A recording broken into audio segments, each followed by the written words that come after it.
एका स्त्री जीवनाचं अंतिम सत्य काय असतं ते आज माझ्या कवितेतून अंतिम सत्य माझं.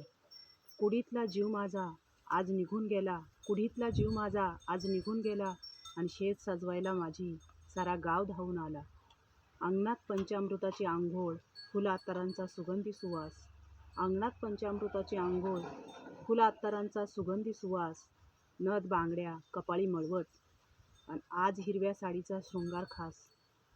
दमली असेल, सिनली असेल, जिवंतपणी कुणी म्हटलं नाही या वेडीला, आणि आज रडून सांगत होते सारे गुणगान गाऊन माझ्या मृत कुडीला, माझ्या मृत कुडीला. रात्रीची झोप सरली होती लेकरांना निजवण्यात, रात्रीची झोप सरली होती लेकरांना निजवण्यात, आणि सरलं होतं आयुष्य माझं चार भिंती सजवण्यात, चार भिंती सजवण्यात. लग्नाच्या जुगारात घावलेली मी एक पतीची नवरी होते, लग्नाच्या जुगारात घावलेली मी एक पतीची नवरी होते, आणि 2 घासासाठी चुलीत जळणारी रानशेण गौरी होते, रानशेण गौरी होते. आईबाबांच्या लाडाची, सासऱ्याच्या धाकातली, नवऱ्याच्या वाटातली, पोरांच्या ताटातली आज मी स्मशानात कायमची विसावली होते, कायमची विसावली होती.